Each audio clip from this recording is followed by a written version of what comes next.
Hello friends. दुनिया में बहुत सारे धर्म हैं और उन धर्मों के अलग अलग बहुत सारे भगवान हैं। और अभी हाल ही में हमने सुना एक और भगवान। इस वीडियो को मैं नाम दे रही हूँ एक और भगवान। वो हैं अंबेडकर जी, बाबा भीमराव अंबेडकर जी, जिन्होंने हमारे हिंदुस्तान का संविधान लिखा।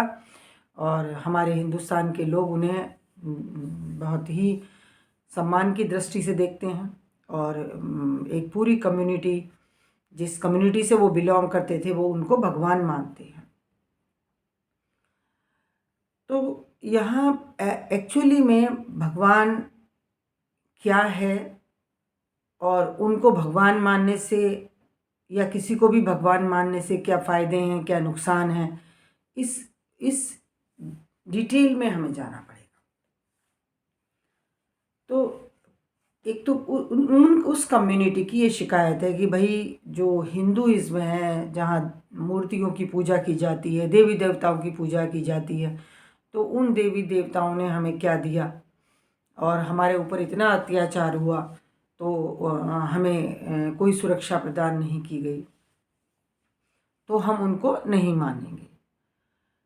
तो देखिए, ठीक है, लेकिन अब आप किसे मानेंगे? अब आप अंबेडकर जी को भगवान मानेंगे, ठीक है, वो भी। लेकिन गलती क्या हो रही है? गलती ये हो रही है कि ना वो सही था ना ये सही है। कोई भी एक व्यक्ति या कोई भी मूर्ति, वो वास्तव में वो ईश्वर का अंश हो सकती है, लेकिन ईश्वर नहीं। ईश्वर एनर्जी है, ईश्वर पावर है। तो जब हम किसी एक धर्म को छोड़ते हैं या हम कोई एक सिस्टम को छोड़ते हैं, तो वो तो ठीक है, लेकिन हम ईश्वर को ही छोड़ दें, हम ईश्वर को ही मानना बंद कर दें, तो ये हमारा नुकसान है। अब अगर मीन्स डिटेल में अगर देखा जाए, तो हमारे यहाँ ये कम्युनिटी काफ़ी लोगों को बस दलित बना के रख दिया गया था। उन्हें सिर्फ सफाई करने का ही अधिकार था और वही उन्हें करनी होती थी, और जो जिस जाति में जन्म लेता था उसे अपनी ही जाति में काम करने की परमिशन थी। पहले तो ये बात ही बहुत गलत है कि जन्म से कोई कुछ हो सकता है। जब जन्म से कोई डॉक्टर नहीं हो सकता, तो जन्म से कोई सफाई वाला भी नहीं हो सकता। तो ये बात वास्तव में गलत थी, और इसी गलत का सुधार करने के लिए, लोगों के दर्द को कम करने के लिए अंबेडकर जी का जन्म हुआ। और उन्होंने हिंदुस्तान में जो दलितों के लिए लड़ाई लड़ी, उन्हें अधिकार दिलाए, स्त्रियों को अधिकार दिलाए, चाहे वो ऊंची जाति की स्त्रियां थी या नीची जाति की, कोई भी स्त्रियां थी, उन्हें अधिकार नहीं थे, और उन्हें अधिकार अंबेडकर जी ने ही दिलाए। तो यहाँ बात मैं ईश्वर को छोड़ने की बात कर, देखिए, ईश्वर छोड़ने वाली चीज़ बिल्कुल नहीं। आप सिस्टम चेंज कर सकते हैं, लेकिन ईश्वर छोड़ने वाली चीज़ नहीं है। और ईश्वर एनर्जी है, उस एनर्जी को हमें बुलाएंगे, हम महसूस करेंगे, उस पर हम ध्यान करेंगे, तभी हमारा भला हो सकता है। इसके बिना हमारा भला नहीं हो सकता।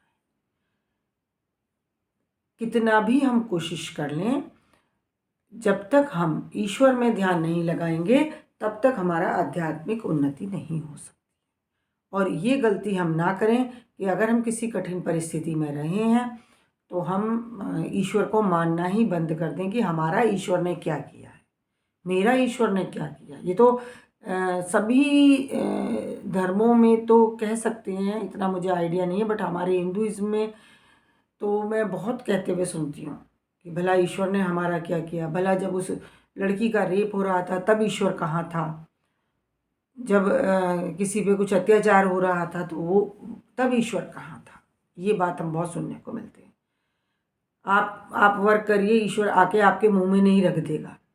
तो ये जो धारणा है कि आप काम करिए, ईश्वर आके आपके मुंह में नहीं रख देगा, तो इसमें हम जब ईश्वर को छोड़ देते हैं, हम खुद ही करने निकल पड़ते हैं, और उसमें हमें बड़ी सफलताएं भी मिलती हैं, थोड़ी थोड़ी सफलताएं भी मिलती हैं, लेकिन कहीं ना कहीं आके हम अटक जाते हैं, हम इतना फ्रस्ट्रेट हो जाते हैं, हमारे अंदर इतना मतलब अगर हम लगातार सफल होते जा रहे हैं तो हमारे अंदर इतना ईगो आ जाता है कि मैं ये कर रहा हूँ, मैं ये कर सकता हूँ, मैंने किया है, मैं इतना कमा रहा हूँ। ये तो घर घर में ये हम देख सकते हैं।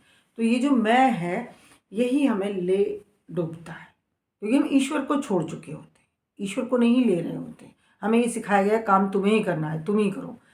लेकिन अगर हम ईश्वर को साथ लें, अगर हम उसे आगे रखें, तो हमें काम करने की जो एनर्जी मिलती है वो अद्भुत होती है। अगर हम खुद ही काम करने निकल पड़ते हैं तो हम काफ़ी अच्छा काम करते हैं, लेकिन एक टाइम पे आकर के हमारी ताकत, हमारी एनर्जी खत्म हो जाती है, हम दुनिया से लड़ नहीं पाते हैं।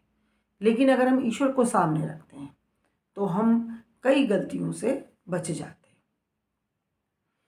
एक तो हमें अहम नहीं होता कि मैंने किया है, हमें होता है कि ईश्वर कर रहा है। देखो, हमने ईश्वर से प्रार्थना की थी, वो कर रहा है और वही कर रहा होता है।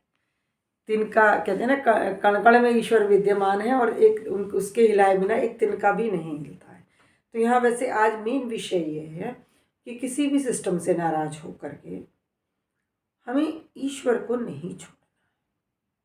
क्योंकि जब ये बात हमारे दिमाग में आई कि ये जो मूर्तियाँ हैं या जो भी सिस्टम है ये तो ईश्वर है नहीं, लेकिन अब मैं इनको ईश्वर मान रहा हूँ, तो गलती हम फिर भी वहीं की वहीं कर रहे हैं।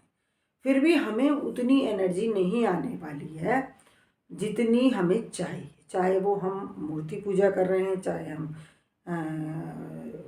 किसी भी भगवान जो बना देते हैं मूर्तियों के रूप में, उनमें से किसी की पूजा कर रहे हैं या किसी नए वाले की पूजा कर रहे हैं, उससे हमें वो एनर्जी नहीं मिलेगी जो हमें चाहिए। वो एनर्जी हमें मिलेगी उस एनर्जी, जो एनर्जी है ईश्वर, उसको मांगने से, उसको बुलाने से। इम्पॉर्टेंट है हम मांग क्या रहे हैं। और इसी विषय से मिलता जुलता एक और हमने गलती करी है पास्ट में, वो है कि अंधविश्वास। देखिए, इसे भी अंधविश्वास कहेंगे कि हम एक मूर्ति में हम भगवान को मान रहे हैं, ये भी इसे लोग अंधविश्वास कहेंगे। वैसे तो ईश्वर को मानना ही अंधविश्वास कह सकते हैं, क्योंकि उसका कोई ठीक प्रमाण तो लोगों ने नहीं देखा, महसूस किया है। और हमने भी महसूस किया है कि वो एनर्जी है, लेकिन अगर देखा जाए तो फिर ये अंधविश्वास है। तो पास्ट में क्या हुआ, काफ़ी काफ़ी बेवकूफ़ी वाले अंधविश्वास डेवलप हो गए और उन अंधविश्वासों में इंसान इतना फंसता चला गया, इतना डरता चला गया कि इंसान बहुत परेशान हो गया। जैसे हमारे यहाँ कई सारी मान्यताएं हैं, लोगों के यहाँ भी होती है, बिल्ली रास्ता काट गई है तो अभी नहीं जाना है, और किसी ने छींक दिया है तो अभी काम नहीं करना है, गलत हो जाएगा। और सती प्रथा जैसे थी तो उसमें स्त्रियां अपने पति की डेथ के बाद उनकी बॉडी के साथ ही जल जाती थी, तो इसे भी हम एक अंधविश्वास कह सकते हैं कि भाई वो स्वर्ग में चली गई, जबकि हम गलत कर रहे हैं। तो जब साइंस डेवलप हुई और इंडिया में अंग्रेज़ आए और उन्होंने उनके यहाँ भी बहुत सारे अंधविश्वास हो सकते हैं, होते हैं। मैं ये नहीं कह रही कि वो बहुत आगे हैं और हम बहुत पीछे हैं, लेकिन डिफरेंट सिस्टम था और हम लोग भी देख रहे थे, हमारे कुछ लोग देख रहे थे कि हम अंधविश्वास में पड़े हुए हैं और हमें साइंटिफिक तरीके से आगे जाना चाहिए। तो यहाँ फिर वही गलती हुई कि अंधविश्वासों को छोड़ने में हमने ईश्वर को ही छोड़ दिया। ये एक बड़ी गड़बड़ बात हुई। जैसे कि घर में वो गुरु के नाम पर लोगों ने धोखे किए या ऐसा कुछ हुआ तो लोगों ने गुरु को ही छोड़ दिया, आध्यात्मिक गुरु को तो छोड़ दिया, लेकिन छुटे वो फिर भी नहीं। आज भी आप देखिए, आप कहीं जाएं तो जो सत्संग होते हैं, हिंदुइज्म में जो सत्संग होते हैं, वहाँ ज़्यादा भीड़ है इन कंपैरिजन टू टेम्पल्स। तो गुरु छुटा नहीं है, बट जरा सी कोई बात होती है तो पूरा मीडिया, पूरे लोग गुरुओं के पीछे लग जाते हैं। और घरों में भी लोग कहते हैं भाई किसी गुरु के पास क्यों जाना, ये तो सब खराब होते हैं, वो ऐसा होता है। तो क्या होता है कि किसी खराब व्यक्ति ने, किसी चालाक व्यक्ति ने किसी आध्यात्मिक हाई व्यक्ति की मतलब अपने आप को प्रेजेंट किया उस तरीके से और धोखा दिया लोगों को, तो उस धोखे के चक्कर में लोगों ने गुरु को ही छोड़ दिया, जो कि मेन माध्यम है ईश्वर तक पहुंचने का, ईश्वरीय एनर्जी को प्राप्त करने का। जिस व्यक्ति के अंदर ईश्वरीय एनर्जी है वहाँ से वो एनर्जी हमें जल्दी ट्रांसफ़र होती है। सत्संगति का असर, संगति का असर जिसे कहते हैं। और संगति मन से भी होती है। संगति ये नहीं है कि हम किसी के पास जाके बैठें, जिसके बारे में हम सोच रहे हैं, जिसका हम ध्यान में हैं, चाहे वो कोई चोर ही है, तो हम जिसके बारे में लगातार सोचते हैं हम वैसा बनते जाते हैं। देखिए, इसका एक और बढ़िया एग्जाम्पल आया है कि जब कोई हमारे साथ बुरा कर देता है तो हम बहुत गुस्से में उस बुरे व्यक्ति के बारे में सोचते रहते हैं। हम उसके बारे में बुरा ही सोच रहे हैं कि इसने मेरे साथ गलत किया है, और हमें बहुत गुस्सा आता रहता है। और लेकिन जब मैं उसे माफ़ नहीं कर पाता हूँ, मैं उस सिचुएशन से नहीं निकल पाता हूँ, मैं उस बुरे व्यक्ति के बारे में सोचता रहता हूँ, तो मैं चिड़चिड़ाता हूँ, मैं जा के सबसे उसकी बात करता हूँ, मैं उसे नुकसान पहुँचाने की कोशिश करता हूँ। कई बार तो इस चक्कर में लोग जाके उसकी हत्या तक कर देते हैं, या नहीं कर पाते हैं तो खुद सुसाइड कर लेते हैं। तो देखिए, एक बुरे व्यक्ति के बारे में सोचते सोचते आप कितने बुरे बन गए। हालांकि आप यही सोच रहे थे कि वो बुरा व्यक्ति गलत है, ये नहीं सोच रहे थे कि वो बुरा व्यक्ति अच्छा है, फिर भी उसके बारे में सोचते सोचते आप बुरे बन गए। तो जब ये हो सकता है तो ईश्वर के बारे में सोचते हुए हम ईश्वर क्यों नहीं बन सकते? अब ये बड़ी बात है, हम ईश्वर क्यों नहीं बन सकते? क्या हम ईश्वर बन सकते हैं? जितने धर्म है उनका आधार ही ये हुआ कि इंसान ईश्वर बन गया, ईश्वर जैसा बन गया, उसका पुत्र बन गया, उसका मैसेंजर बन गया, उसका अवतार बन गया।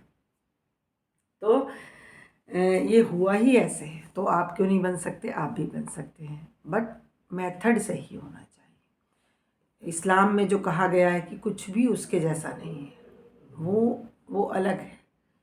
किसी को भी हम भगवान नहीं मानेंगे, हम अल्लाह नहीं मानेंगे।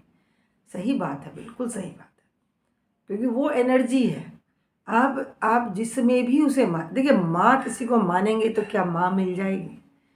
माँ किसी को मान लिया, माँ माँ माँ माँ होती है, वो माँ वाली फीलिंग माँ से ही मिल सकती है, वो माँ वाला प्यार, अपनापन वो अपनी माँ से ही मिल सकता है। माँ बनाने से माँ बन जाए तो फिर माँ का मतलब ही क्या हुआ?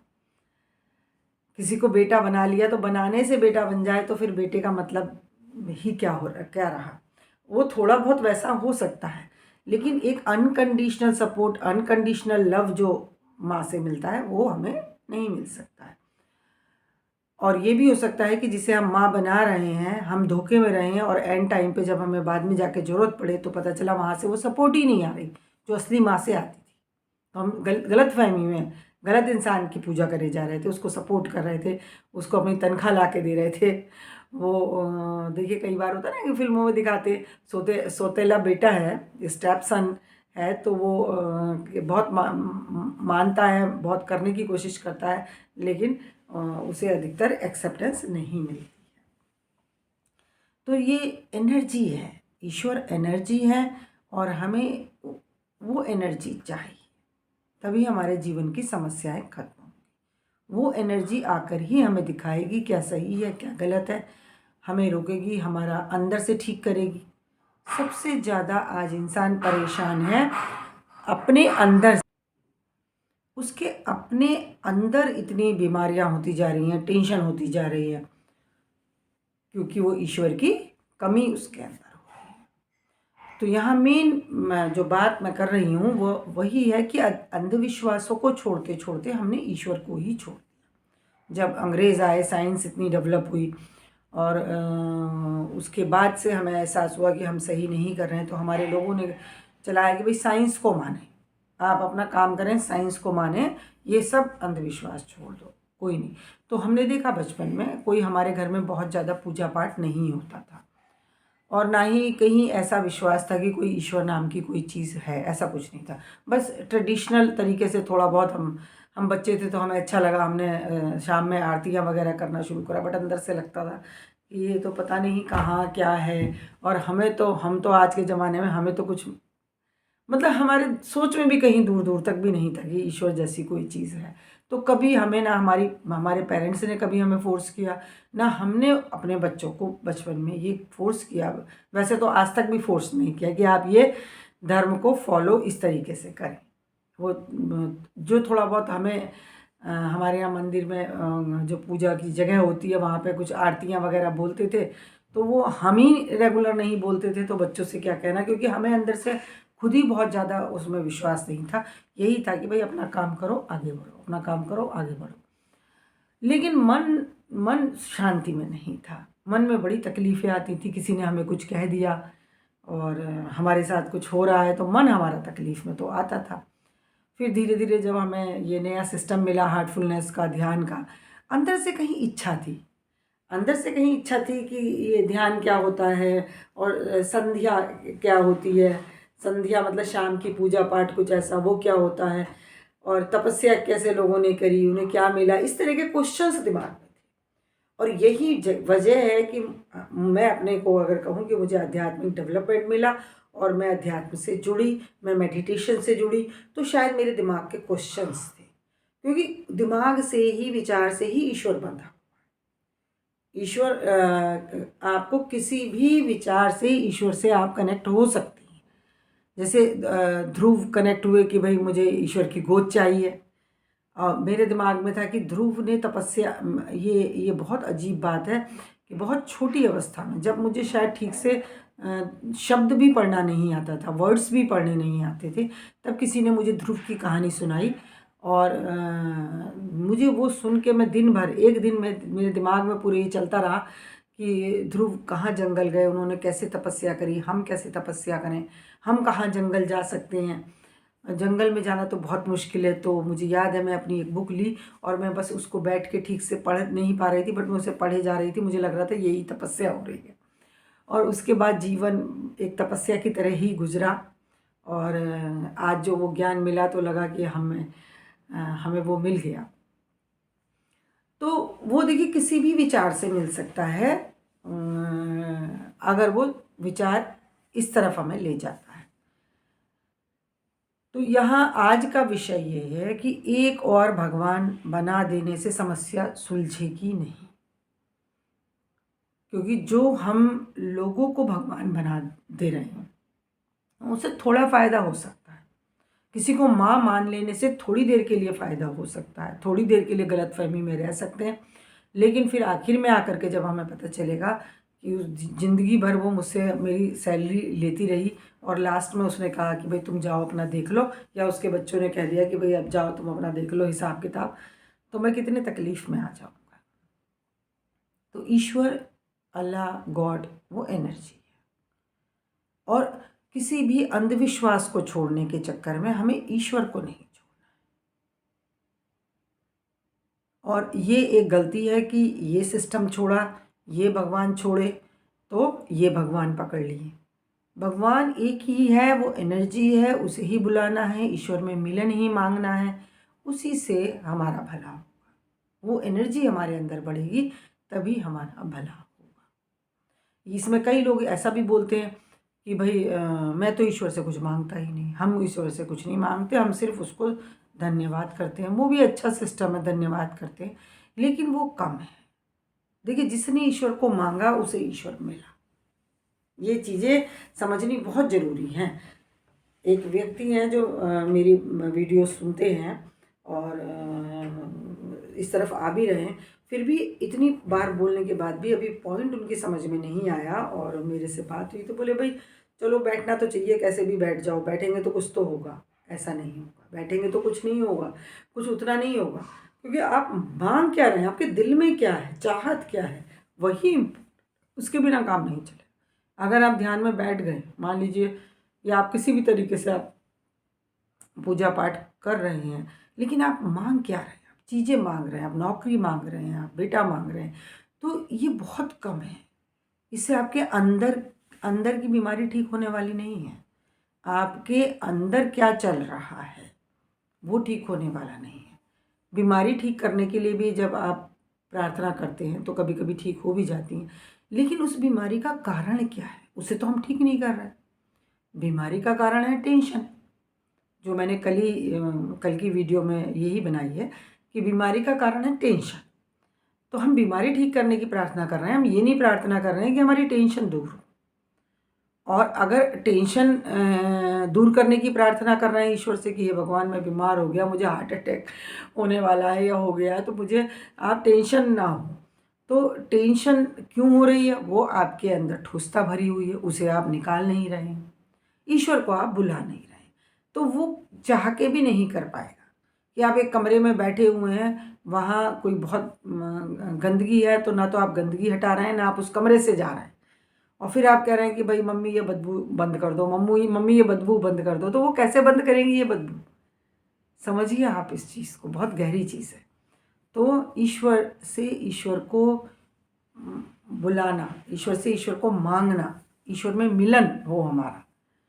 फिर मैं ये बात बार बार रिपीट कर रही हूँ कि एक और भगवान बनाने से भी हम वहीं रहने वाले हैं, फिर उस सिस्टम में वही कमियां पैदा होने वाली हैं, वहाँ वही उसी एनर्जी की कमी होने वाली है। इससे फ़र्क नहीं पड़ेगा कि आप राम को भगवान मान रहे हैं या अंबेडकर जी को भगवान मान रहे हैं। यहाँ मैं किसी सिस्टम को गलत नहीं बता रही हूँ, ना मैं इनको गलत बता रही हूँ, ना मैं उनको गलत बता रही हूँ। बात यह है कि वो सफिशेंट नहीं है, वहाँ फिर हम वही गलती कर रहे हैं। जब तक हम ईश्वर में मिलन, ईश्वर का मतलब ये भगवान वो भगवान, ये धर्म वो धर्म नहीं, वो एनर्जी जिसे आप किसी भी नाम से पुकारें वो हमें चाहिए। जब तक वो नहीं आएगी हम फिर एक उन्हीं बुराइयों में फंस जाएंगे। देखिए एक धर्म के अंदर भी वही बुराइयां हैं और ज़्यादा बुराइयां। एक धर्म में रहना, एक कम्युनिटी का एक जगह इकट्ठे रहना कोई बहुत अच्छा सिस्टम नहीं है। लोग डर के आजकल एक कम्युनिटी ये बना लेती है कि भाई हम दूसरी कम्युनिटी को इन्वॉल्व नहीं करेंगे। ये एरिया में सारे हिंदू हैं तो बस हिंदू ही रहेंगे, मुसलमान हैं तो बस मुसलमान ही रहेंगे। जैसे हिटलर चाहता था कि बस ये आर्यंस की दुनिया बन जाए। तो एक धर्म में, एक कम्युनिटी में भी और ज़्यादा नुकसान है। और ज़्यादा नुकसान है क्या कि हम जिस गलती पे होंगे, जैसे हम सती प्रथा में फंसे हुए थे तो हम उसको सही मान करके उस पर चले जा रहे थे और इतनी गलतियां कर रहे थे, लोगों को, खुद को इतना कष्ट दे रहे थे, लेडीज़ को, कि उसका जन्म हमें जन्मों जन्मों तक आ सकता है, रेप के तौर पे भी आ सकता है। अभी आग लग गई है इस LPG टैंकर में और लोगों की गाड़ियां खड़े खड़े जल गई। अजीब नज़ारा था, बस खड़े खड़े जल गई, लोग अंदर हैं। तो उसका जो नतीजा है तो वो आपको तो हजारों जन्मों तक भी आ सकता है, क्योंकि हम इतना ठोसता बना के चले जाते हैं।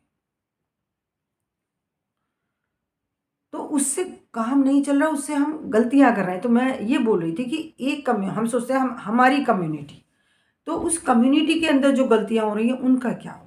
देखिए एक घर बंद है, उस घर के अंदर कोई किसी को जाने की परमिशन नहीं है, क्योंकि कई लोग करते हैं भाई बाहर वाले लोग ना आएँ, कम आएँ, लेडीज़ से ना मिलें, पहले तो बहुत होता था ये, या फिर अपनी ही कम्युनिटी के लोग आएँ, अपनी ही जान पहचान के लोग आएँ। तो अगर किसी घर में ऐसा कर दिया है कि बाहर से कोई नहीं आएगा, तो उस घर में हो सकता है कुछ गलत हो रहा हो, उस घर के लोगों के साथ अंदर कुछ गलत हो रहा हो, और उस घर में जो लोग परेशान हैं, उन्होंने उसको अपना भाग्य मान लिया है, उसे अपना सिस्टम मान लिया है, और वो उसमें खुद को परेशान करे जा रहे हैं और जन्मों जन्मों तक उसका फल भोगने के लिए इंतजाम किए जा रहे हैं। तो एक एक जगह बंद होना, एक कम्युनिटी में बंद होना, एक धर्म में बंद होना भी कोई समाधान नहीं है। तो ये कोई ज़रूरी नहीं है, ये सिर्फ मैं अभी जो अम्बेडकर की बात चली है, अम्बेडकर जी की बात चली है, तो मैं उनको टारगेट नहीं कर रही हूँ, मैं उनको नहीं कुछ कह रही हूँ। वो ठीक है, वो माने, ये पुराना सिस्टम छोड़ें, नया सिस्टम माने, उन्हें आदर इज्जत देना तो हमें फ़र्ज़ है। जो भी हमारे परिवार के लोग रहे हैं, पूर्वज रहे हैं, जिन्हें चलिए हम महान मानते हैं, जो आध्यात्मिक तौर पर हाई रहे हैं, लेकिन फिर हमें ध्यान ही करना है, ईश्वर का ध्यान ही करना है, ईश्वर से ईश्वर को ही मांगना है, और वो लोग कर भी रहे हैं। बुद्ध धर्म को मानने वाले वो बुद्ध का मेडिटेशन करते हैं और इस तरीके से वो डेवलप हो भी रहे हैं, वो सही सिस्टम है। तो यही मेरे दिमाग में आया कि बात फिर वही, एक और भगवान का जन्म हो रहा है, लेकिन वहाँ बात पूरी बनेगी नहीं, फिर आप उन्हीं बुराइयों में, उन्हीं कष्टों में फंस सकते हैं जब तक आप वो मेडिटेशन नहीं करें। यहाँ एक चीज़ और भी है कि देखिए, जब हम मान लीजिए कोई जो हमारे यहाँ जो दलित माने जाते हैं, दलित, वो उन्हें परेशान किया गया इसलिए उन्हें दलित बोला गया, तो वो अगर मान लीजिए आज तक वो मूर्ति पूजा कर रहे थे, हिंदुइज्म में थे, अब उन्हें कहा गया कि भाई हमारे भगवान तो अम्बेडकर जी हैं, और उन्होंने उनकी पूजा करनी शुरू कर दी, तो उनकी स्थिति वैसी ही है, कोई अंतर नहीं पड़ा। बुद्ध का मेडिटेशन अगर वो कर रहे हैं, मेडिटेशन कर रहे हैं बुद्ध का या कोई सा भी मेडिटेशन, और मेडिटेशन या पूजा पाठ में वो ईश्वर से ईश्वर को ही नहीं मांग रहे। देखिए, मेडिटेशन भी उतना ही गलत हो सकता है जितना मूर्ति पूजा, मेडिटेशन भी उतना ही गलत हो सकता है जितना मूर्ति पूजा, क्योंकि अगर मेडिटेशन में बैठ के भी हम चीज़ें मांग रहे हैं, हम ईश्वर को नहीं बुला रहे, तो वो वही बात है, कोई अंतर नहीं। वो चीज़ आ सकती है, लेकिन मेरे अंदर की गंदगी, जो सफाई, जो ठोसता भरी हुई है, जो जीवन का असर रोज जा रहा है, जो किसी ने मुझे कुछ कह दिया, क्या किसी ने, हमने समझ लिया किसी ने मेरे साथ पक्षपात किया, उसने किया या नहीं किया, वो हंस पड़ा कि मेरे ऊपर हंसा, हो सकता है वो अपनी किसी बात पे हंसा हो या उसे हंसी आ गई हो, तो कितनी बातें तो हम परेशान होते हैं कि हम दिल में गलतफहमी पाल लेते हैं, उससे भी हमारे अंदर ठोसता बनती है। अब आप एक एग्जाम्पल से ही समझ लीजिए कि पूरी ज़िंदगी हम कभी कभी कोई कोई बात नहीं भूल पाते हैं, और उससे हम उबलते रहते हैं, उबलते रहते हैं। तो ये ठोसता हमें हटानी है, ये ठोसता हटेगी ईश्वर के आने से। ये ठोसता ही हमारे, जो हमारे ऊपर जीवन का असर जा रहा है, यही हमारे सारे दुखों का कारण है। तो जो मैं बताती रही हूँ, आप मेरी प्रीवियस वीडियोस में देख सकते हैं, सुन सकते हैं कि ध्यान कैसे करें, क्यों करें, वो भी आप सुन सकते हैं। और बस एक ही पॉइंट पकड़ के रखिए, ईश्वर से ईश्वर को ही मांगना है, और ईश्वर एनर्जी है, उसे चाहे आप अल्लाह बोलें, गॉड बोलें, जो भी बोलें, लेकिन वो एनर्जी है, उससे उसको ही मांगना है। उससे कुछ और मांगना शुरू हो जाएंगे तो मांगने का अंत नहीं होगा और आपका भला नहीं। लेकिन अगर वो आएगा, वो हमें ज्ञान मिलेगा, ईश्वर एनर्जी हमारे अंदर बढ़ेगी, तो हमें अंदर से सारा कुछ मिल जाएगा। हमारे बाहर का वातावरण भी चेंज होगा, हमारा मन भी चेंज होगा, हमारा स्वास्थ्य भी चेंज होगा, हमारे जीवन में जो लोग हैं वो भी सुधरेंगे या बदलेंगे, या कुछ ना कुछ ज़रूर होगा। तो यही उपाय है, बस यही उपाय। Thank you friend.